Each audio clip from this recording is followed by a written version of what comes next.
আসসালামু আলাইকুম। হ্যালো দর্শক, আমার ছোট্ট খামার থেকে সবার স্বাগতম। আজকে আমি প্রতি মাসে আমি কত টাকা দুধে লাভ করি সেটা আমি আপনাদের তুলে ধরবো। সেই কথাটা আসলে মেন কথা হলো, সত্য কথা বললে কেউ ভাই ভাত হয় না, কিন্তু সত্য কথা আমি বলছি। আসলে আমার 15 দিনে দুধের বিল হয়, টাকা দেয়, কিন্তু আমার সকালে যে দুধটা হয় সেটা আমার সম্পূর্ণ দুধের এই গাভীর খাবারের খরচ চলে যায়।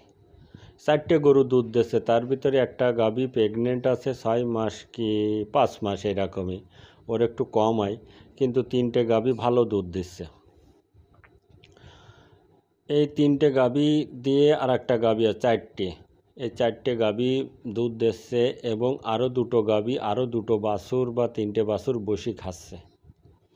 তাহলে সাথে 2টো গাভী খাওয়ানো যে কত ব্যাপার, যে খাওয়ায় সেটি জানে। কিন্তু সত্য কথা আমি তুলে ধরছি। আসলে এ মাসেও এই 15 দিনে আমি দুধ বিক্রয় করেছি 20,000 টাকা। বিকেলে যে দুধটা হয়েছে 8,000 টাকা দাম, আর সকালে যে দুধ বিক্রয় করেছি তার দাম হয়েছে 12,000 টাকা। কিন্তু সকালে দুধের যে টাকাটা পুরো গাভীর খাবারে লেগে যায়, আর বিকেলে যে দুধের টাকাটা সেটা আমার সাংসারিক কাজে ব্যয় হয় 8,000 টাকা। তাহলে এটা 15 দিনের হিসাব, তাহলে মাসে আমার 16,000 টাকা 4টে গাভীর থেকে আমার লাভ থাকতেছে। এটা সত্য ঘটনা তুলে ধরছি আমি। আপনারা বিশ্বাস করবেন না করবেন সেটা আপনার একান্ত ব্যাপার। আসলে আমি অনেক শর্টকাট করি। আমার এত টাকা লাভ হওয়ার কারণ আমি বলতেছি ভাই, যে আমার নিজস্ব জমির ঘাস, নিজস্ব জমির খড়, এসবগুলো থাকার কারণে এবং নিজেই আমি খামারে শ্রম দেওয়ার কারণে এটা আমার লাভ থাকে।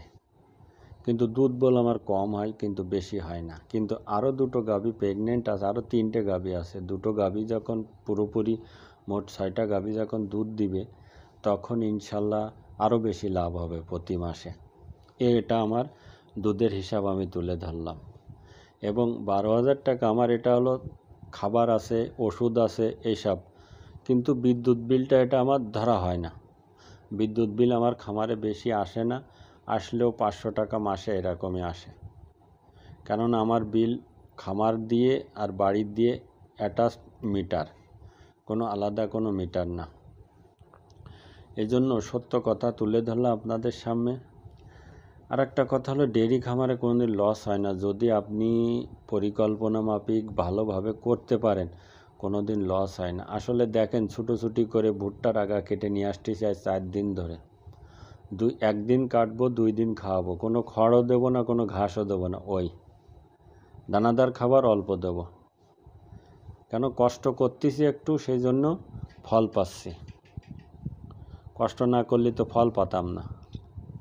আমার আব্বা যায় কাটতে, একটা লোক নিয়ে যায় সাথে, ভ্যানে করে নিয়ে এসে ঢেলে দিয়ে যায়।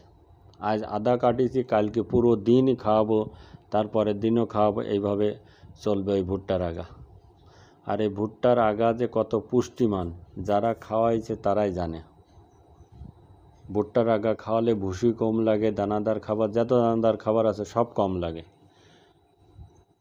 সেই জন্য বলবো, যদি খামার করতে হয় আপনাকে একান্তভাবে আপনার অবশ্যই ঘাস থাকা লাগবে, খড় থাকা লাগবে। নিজে খামারে পরিশ্রম করতে হবে, তাহলে আমি মনে করি বিদেশ যাওয়া লাগে না। এটা আমি গ্যারান্টি দিয়ে বলতে পারি। আপনি যদি পরিকল্পনা মাফিক সঠিক উপায়ে যদি খামারটা ধরে রাখতে পারেন, ইনশাল্লাহ ডেয়ারি খামারে কোনো লস হয় না। আর ডেয়ারি খামারে কোনো সময় পকেট থেকে টাকা যায় না। ইনশাল্লাহ যেদিন গাভী কিনে আসবেন ওই দিন থেকে দুধ বিক্রয় করতে পারবেন এবং ওই দিন থেকে আপনি টাকা উপার্জন করতে পারবেন। কিন্তু লাভটা হবে আস্তে আস্তে, যে একদমই সাথে সাথে আপনি লাভ পাবেন না। নতুন পর্যায়ে কমসে কম 2 মাস, 4 মাস, 6 মাস পরে যে আস্তে আস্তে আপনি লাভটা বুঝতে পারবেন দুধ থেকে। এবং 6 মাস পরে যে বাছুরটা বিক্রি করবো, ওটা ডবল লাভ।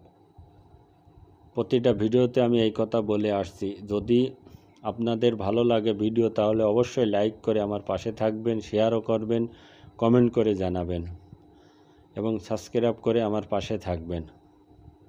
আসলে গাভী গরু বেশি দুধ লাগে না, 10, 12, 15 লিটার হলেই যদি 2-4টে থাকে ইনশাল্লাহ ওতে আপনার চলবে, সংসারও চলবে, সব দিকে আপনার ওই গাভীর থেকে চলবে। আমার তো চলতেছে, গাভীর দুধের টাকায় সংসার চলতেছে, বাছুর বিক্রয় করতেছি তার থেকেও চলতেছে, অন্য কাজেও লাগাচ্ছি আমি, সব কিছু ওর থেকেই।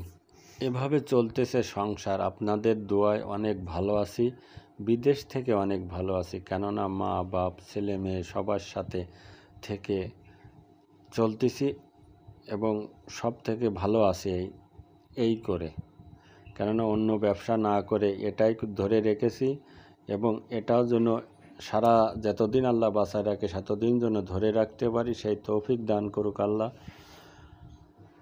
ভিডিও ভালো লাগলে অবশ্যই সাবস্ক্রাইব করে আমার পাশে থাকবেন। খোদা হাফেজ।